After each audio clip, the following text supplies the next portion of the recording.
Greetings, my friends. We've come to the end of a year's journey together.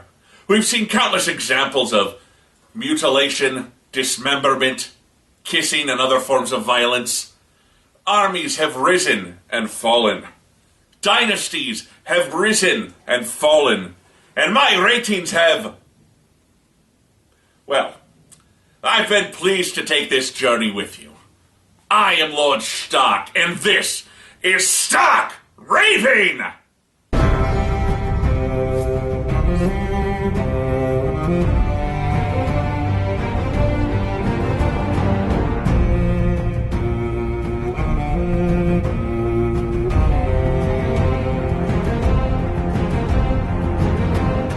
After last week's epic Battle of Blackwater, I can think of no better place to start than by checking in with the Lannisters at King's Landing. I call this week's episode Valamogul.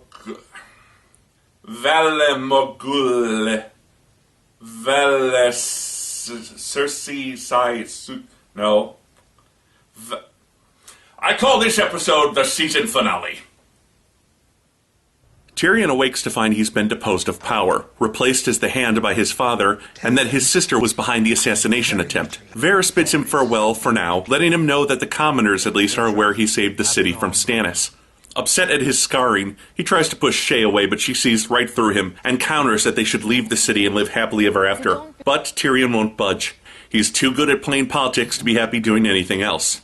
Varys visits Raz and offers to put her on the payroll, reminding her that Littlefinger so far has allowed her to be beaten and imprisoned when it suited his needs.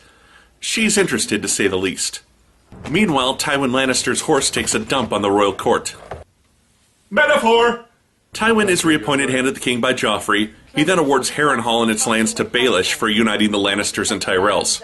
For his part, Sir Loras requests that Joffrey marry his sister. After they preach false lovey-doveyness to one another, Joffrey reminds everyone he's promised to Sansa. But Mommy Dearest and the small council assure him that since her father was a no-good dirty traitor, he's under no obligation to marry her. He publicly denounces Sansa and promises to marry Marjorie. Sansa walks away hurt before breaking into a huge grin. You go, girl. However, she's stopped short by Littlefinger, who reminds her that Joffrey isn't exactly reasonable. I'll help get you home. King's Landing is my home now. On their way to King's Landing, Jaime continues to bait Brienne. She comes upon 3 women who were hung for serving the Lannisters. The 3 soldiers who killed the women come along and one recognizes Jaime. They try and take him before Brienne cuts them down. My God, that woman's incredibly scary. And what about the Starks themselves?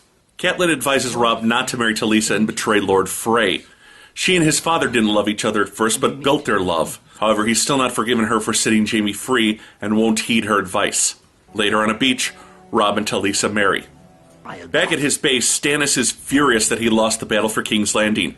He berates Melisandre for giving him false visions of victory and calls himself a fool for following the Lord of Flames. He starts to strangle her. Where's your god? Inside you. She tells him that she sees his victory in the flames, and after a moment of staring, he sees it too. It must be like those 3D posters. I could never get those to work for me either. Let's check in on Winterfell. Theon is desolate. Abandoned by his family, he's been surrounded by Stark forces, and their horns won't allow him a moment's rest. He laments that his whole life was spent with everyone telling him how lucky he was. Lucky to be treated so well by the man who killed his brothers and took him from his home. Luwin advises him to flee. He could go to the Wall and join the Night's Watch. Theon fears Jon Snow would kill him.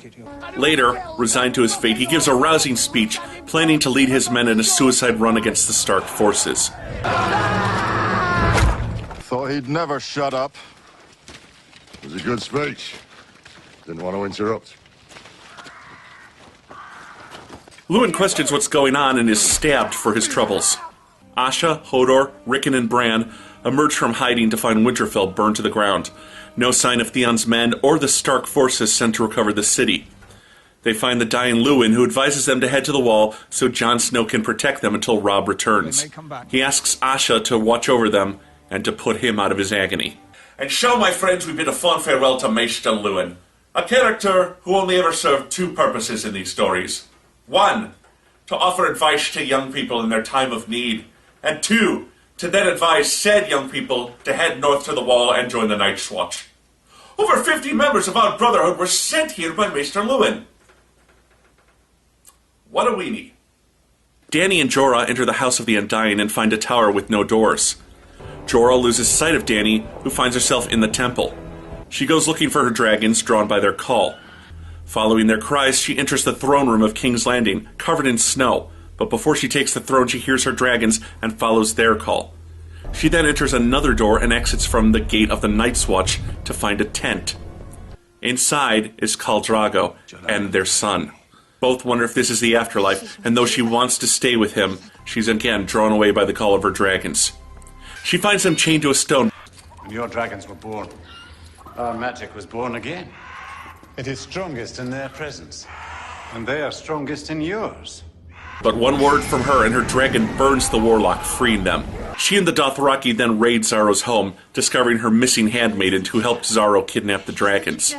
They open his vault to find that his great hidden treasure never existed. Everything he achieved was based on rumors and lies. She locks the pair in his vault and they steal his gold. It's all a lie. Looks real enough to me. Real enough to buy a ship. Lie. In the wilds of Harrenhal, Arya and Jaqen are reunited. He offers her the chance to get revenge on those who killed her father by becoming an assassin like him, a faceless man. However, she wants to reunite with her mother and siblings. He gives her a special coin and a phrase that will call him to her in the future. Vala Morgulis. Vala Morgulis. Show-offs.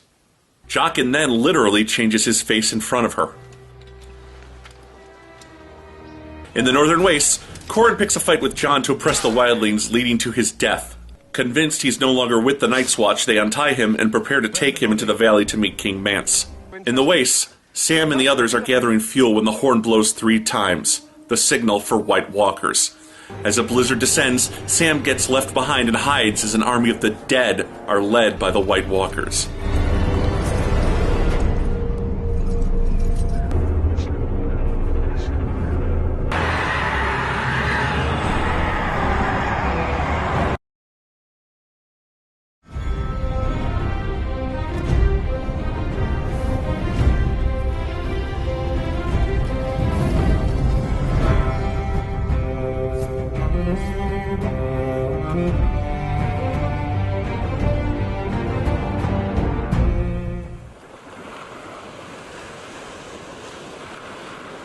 Yes, I like pina coladas.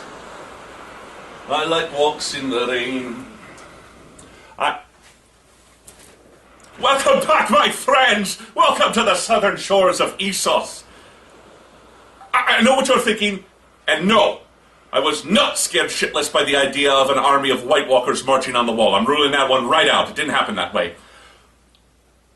I simply put in for this vacation time ages ago and had forgotten all about it. When it came up, I said, no, I'm not leaving now. You need me. But they said it was a union thing, and if I didn't take this mandatory vacation, then some of the other Brotherhoods of the Damned would start crying foul. It's all really political. So, what did we think of Jaqen? Vala Morgulis. Thank you. Let's take a closer look at the season finale. Well, for starters, this episode finally does away with all the story breaks and missing characters that we've had to endure this season. Everyone is well represented, although to be fair, the King's Landing crew gets shorted for actual character development. Things just kind of happen and we don't really get much impact.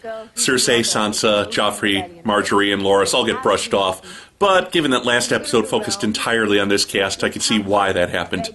Tyrion should have had a moment of interaction with his family instead of just being told that he's been swept under the rug again. Still, I did enjoy his scene with Varys and Shay, and he's the only King's Landing character to get any real development this episode. Speaking of Varys, his scene with Raz was nice but unnecessary. It seemed to be included because this is the season finale, and we have to have appearances by all our regulars. Although the Hound didn't show up.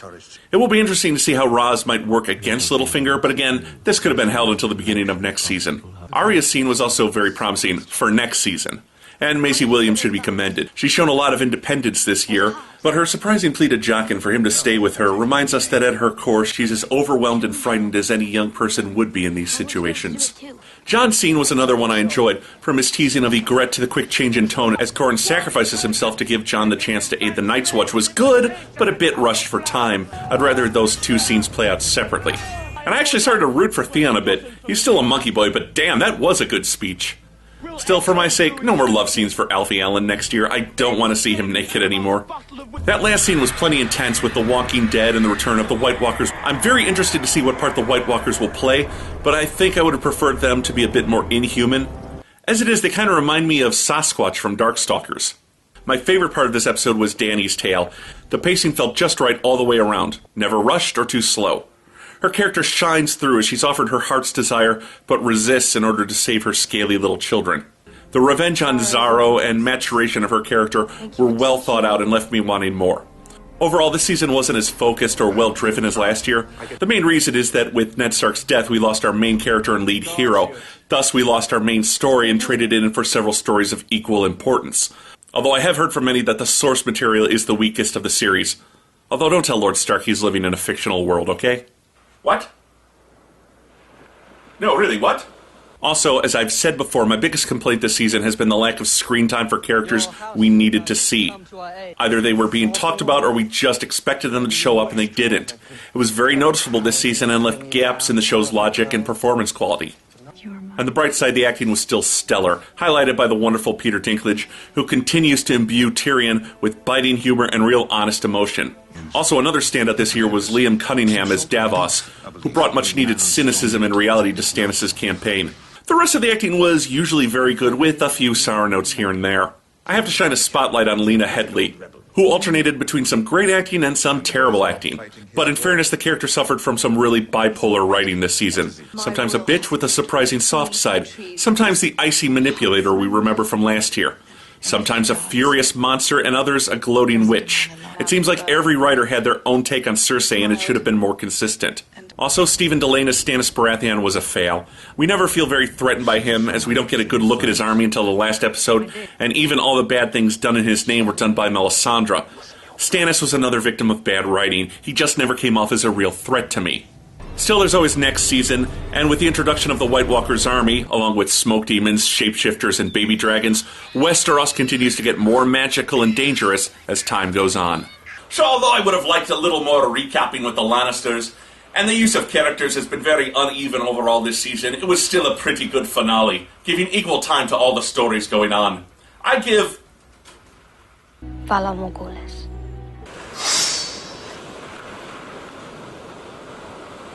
4 coconuts out of 5.